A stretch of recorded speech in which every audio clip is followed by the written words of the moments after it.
Welcome to another Global Climate Policy Update. I'm Andy Morimoto, Director of Climate Policy at Edelman Global Advisory. And today I'll be speaking with Nikolaus Schulze, who is our Chair of Climate Policy, who is based in Paris, and Yasser Elnaggar, who is our Chair of Middle East and Africa, who's based in Egypt. Today we're going to be talking about the challenges of decarbonizing heavy industry. These industries, such as steel, cement, and petrochemicals, are essential building blocks of the global economy, but they're also some of the heaviest emitting. They're often referred to as the hard-to-abate sectors because of the challenges in reducing their emissions. Decarbonizing these sectors is going to be essential for the world to get to net zero by 2050, and it's a priority for many national governments, as well as the upcoming COP28 conference in Dubai. So Nikolaus, let's start with the big picture. I'd like you to help us understand the scale of the climate problem when it comes to heavy industry. But first, what makes an industry hard to abate in the first place? And what are some of the key sectors that fall into this umbrella category? Thank you, Andy, and greetings from a very grey Paris, November. So let's be very clear about how to abate sectors. I have a very simple definition of what they are. I think these are sectors where electrification alone will either not be sufficient or not feasible to reduce the vast amount of emissions these sectors actually generate.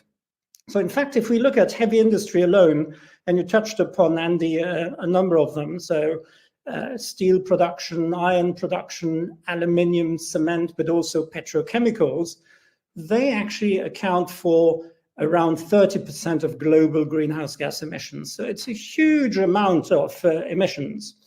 Now, more importantly is actually that these emissions are really on a steep slope and continue to increase. And in fact, they've risen by more than 70% since the year 2000, obviously driven by an increasing demand for industrial goods.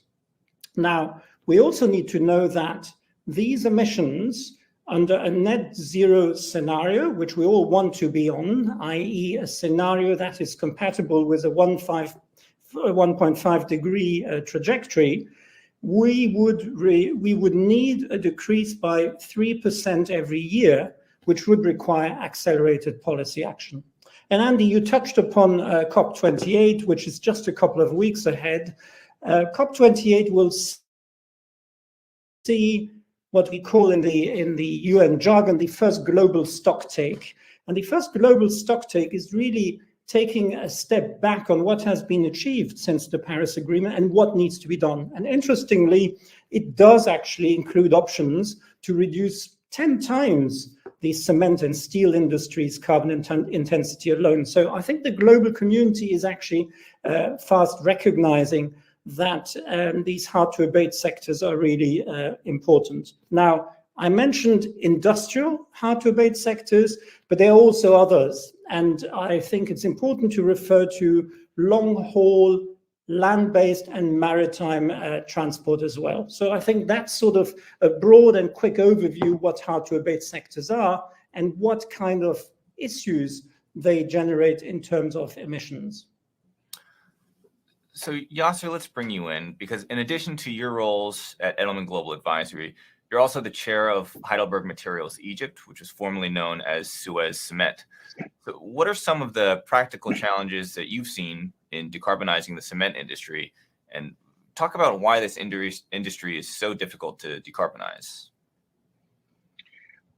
Well, thank you. And I think this discussion is very useful. I think the point of departure is basically what Nikolaus just said, that using green energy alone is not enough to actually provide the energy needed for this sector. I will speak about the cement, but within the cement industry, every cement ton that is produced as a final product, out of that 65% of it, that between 60 and 65%, comes from energy used through the kilns. So actually there are a number of issues that makes this sector, hard to move into that. Although there are a number of positive signs and a number of policies that being implemented. First of all, it exists. This sector doesn't have the regulatory framework, especially in developing countries, that would allow for this transition. Demand is also high, especially in developing countries. These are, we expect that the demand for cement is projected to increase by 45% by year 2050 in developing countries.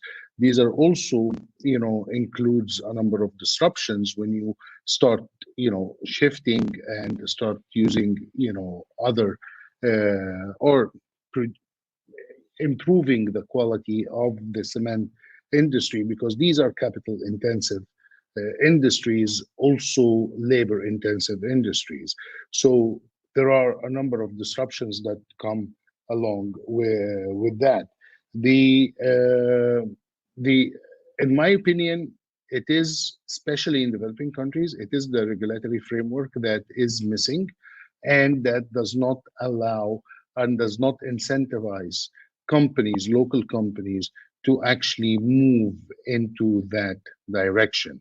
There is a roadmap, a global roadmap that is adopted by almost 80% of the producers outside of China. However, when you come to developing countries, and this is where the governments have an issue, is that they don't want to adopt that because of the labor intensity of the sectors, not only for the cement but for other heavy industries also. So it is actually an issue where you can see the real challenge to actually move and incentivize those industries to move forward. Right. So there's a regulatory story here and there's a technology story. And I'd like to talk about some of the technological solutions that are coming online and the extent to which they can help decarbonize not only cement, but some of the other hard to abate industries. So first, I'd like to talk about carbon capture and storage. This is a technology or a set of technologies that is sometimes described as a distraction, at least in the power sector, but it's going to be incredibly important for these hard to abate sectors.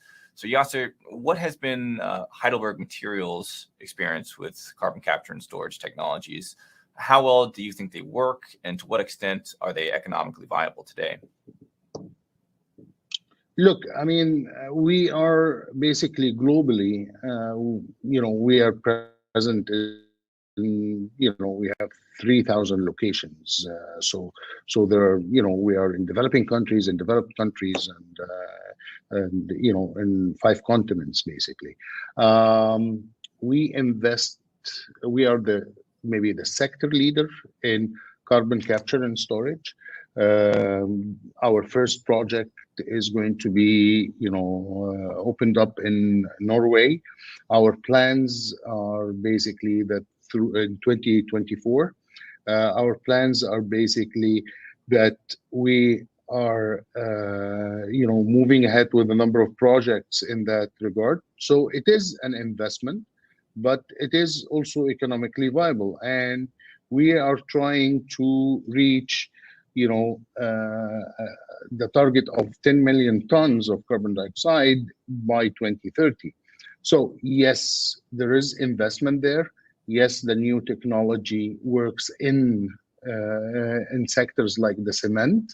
It's not only the storage that we use, but we also are trying to utilize that in our production, and it is again one component of a number of components that we're using in order to actually get to a greener product at the end of the day, a greener building material product.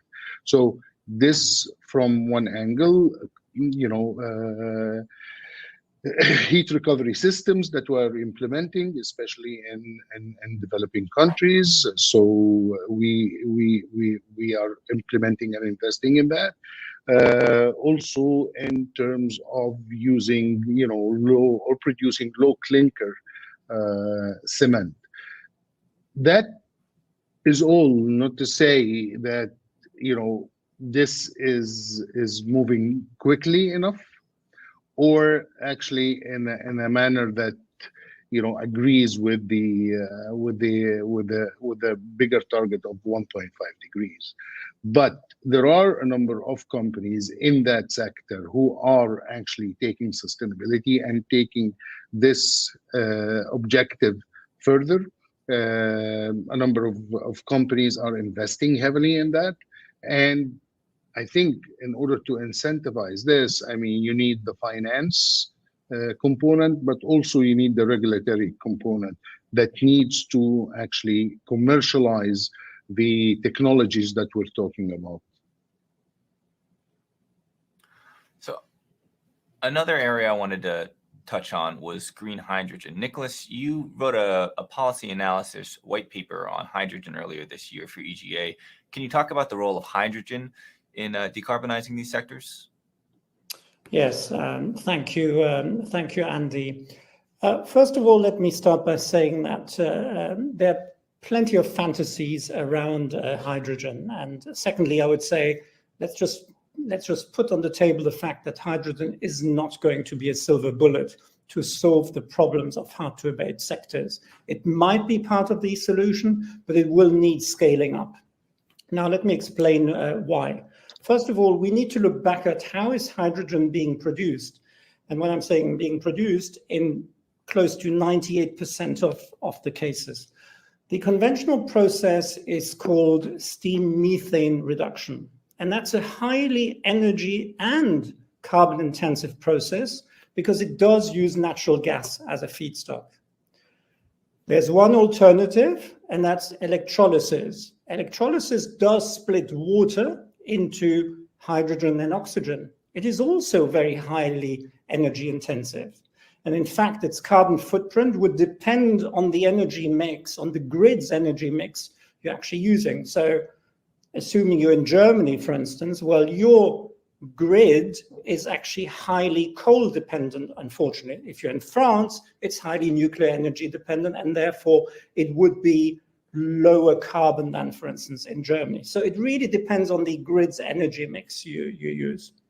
So if you have 100% renewable-based grid, then you could produce green hydrogen. But even though you would do that, you would still have roughly a 30% energy loss in the process. So it's a highly ineffective process. So why am I mentioning that? I'm mentioning this because it does not make sense to earmark limited hydrogen supply and even more limited green hydrogen supply to sectors that are not difficult to abate. In fact, it does make little sense to use green hydrogen for cars because it's easier to use green power, electricity. Now, in the case of, let's take the case of steel. Steel accounts for roughly 8% of global greenhouse gas emissions. If you use a large electrolysis plant, which would be powered by green energy, then you could, and sorry for being technical, you could directly pump green hydrogen into a reactor under something that is called a direct reduction process. And that would eventually lead to green steel, particularly dispensing of emissions-intensive coking of coal. I could give you another example from one of these long-distance freight cases, for instance, in shipping. So in shipping, if you added nitrogen to green hydrogen, then you can produce ammonia, in that case, green ammonia, which could actually power fuel cells to be used in long-haul shipping engines. So really, as a conclusion, yes, hydrogen could be a solution or could be part of a solution. But as I've explained around that steel example, you would really need an ecosystem whereby you would have plenty of renewable energy, plenty of water, close to a steel mill. In fact, there are examples in the north of Sweden where that has happened. And just to come back to something that Yasser has mentioned quite a few times. Yes, you do need regulation. You need governments to actually foster that ecosystem so that something like green hydrogen can be produced within that framework. That's a perfect segue, because I wanted to move into the key levers that governments can pull to scale these technologies and then drive climate action. So, Yasser, what are the policy measures that you think are the most effective in incentivizing industry to decarbonizing their operations, and which measures do you think are counterproductive? Look, I think governments, especially in developing countries, really, and I understand the whole, debate about, shared but differentiated, responsibility, and I'm just, all for it. But I think there is a route by which developed and developing countries can actually push that agenda forward. Unfortunately, in developing countries, especially least developed countries, you don't have those incentives. But what you need to do is, in order to build the regulatory framework, it is imperative that it comes with financial backing to those countries in order for those countries to make this movement. Other than that, I mean, it will be just rhetoric and going into meetings and having communiques that at the end of the day means nothing.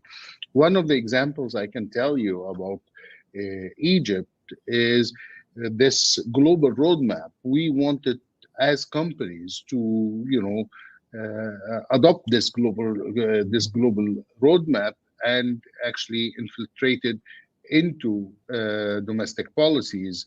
Unfortunately, the government rejected that, and the government rejected that because there are less incentives for local producers to do so. And when you have that divide and you have a government agenda that actually, as I said at the beginning, it is capital intensive, but it is also labor intensive. So, and it relates to sort of big projects for infrastructure where those countries have not reached yet the level of infrastructure development like in other countries. So those types of factors, when they are combined, you don't have enough incentives to do that. So in order to do that, really, you need to, yes, change laws, introduce regulatory framework that can actually help local companies move forward into that direction, but that cannot happen without providing the funding necessary for those companies, those local players, to shift and to actually upgrade their operations in order to reach that target. Nikolaus, anything you would add to that? No, I mean, yes, I fully agree with what Yasser said, and I think developing country circumstances are even more complex than the ones we face in, let's say, broadly speaking, OECD countries. And just to come back to green hydrogen, and because we're talking about developing countries, so you see sort of now a flurry of new projects. None of them have actually been realized for large-scale green hydrogen production to be exported to Europe or to Japan, for instance. So you have a mega project for a solar-powered hydrogen plant in Namibia. You have a couple of projects in the Gulf states, but none of them have really taken place because, of course, if you look at the economics thereof, and as I mentioned before, just alone the production of green hydrogen, of any hydrogen, you have a huge loss of energy. But then if you need to convert it into ammonia so that it can be shipped to these markets, you lose an awful lot more. So the economic reality of producing green hydrogen in developing countries, in developing markets, is actually questionable. It's also questionable in producing it in more developed markets. And we see in Europe, for instance, the production of, or the intent to produce green hydrogen from the Iberian Peninsula, from Portugal and Spain, and channel it via pipelines over to France, and then all the way to Germany. Again, huge infrastructure costs, huge plans, and the economic reality, or whether it's economically feasible, is still questionable.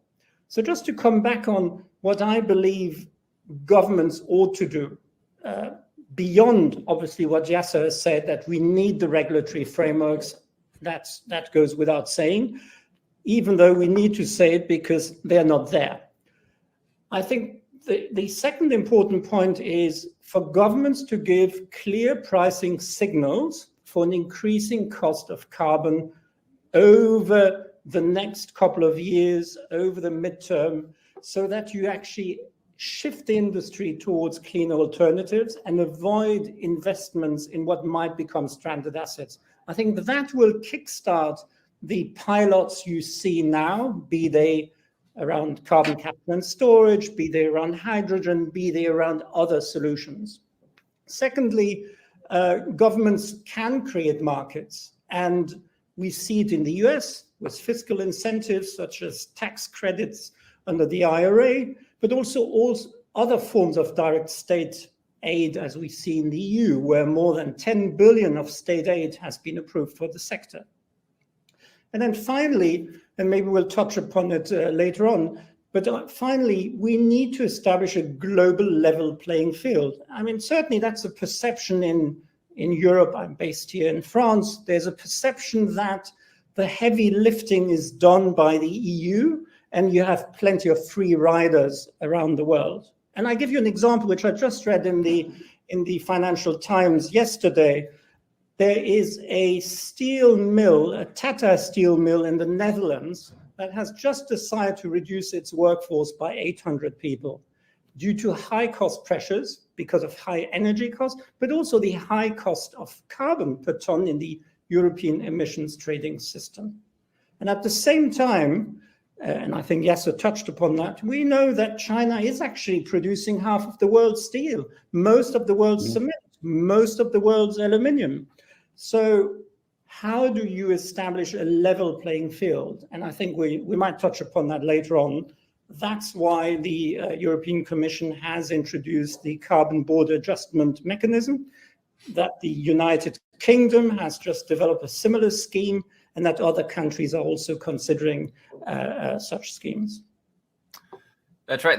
That is exactly what I wanted to talk about now, because you're right that dealing with these sectors, it's not just showing up in our tax policy, in our industrial policy, or in our domestic support policies. It's showing up now in our trade policies. So you mentioned, you touched on the CBAM and some of these other initiatives, but can you say more about how you think that trade policy can help decarbonize heavy industry? Well, first of all, trade, I mean, we are most of the world's markets, most of the world's countries or regions are part of the World Trade Organization. So we need to ensure that whichever measure is taken is compatible with WTO rules. In fact, this is what the European Commission has done, in the sense that there used to be a mechanism within the European emissions trading system whereby some of these hard-to-abate sectors or installations within the system were given free allowances based sort of on historical emissions. Now, that obviously would be seen as providing an advantage to European operators versus others. So that wouldn't be WTO compatible. And in fact, the European Commission has waived the free issuance of carbon allowances in the system. So the CBAM is actually already starting. It actually started last month. Since October 23, all installations have to report on emissions.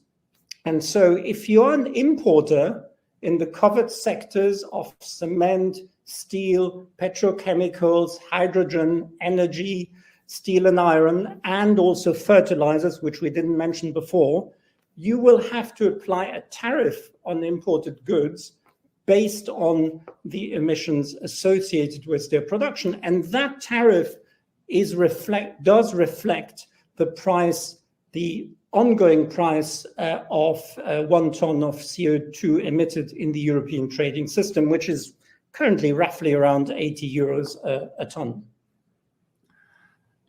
So you both touched on some of the technologies that are coming online, some of the policies that are coming down the pike. So I'd like to close by asking both of you about what businesses can do to prepare for some of these trends and changes that we've discussed. Yasser, I'll start with you.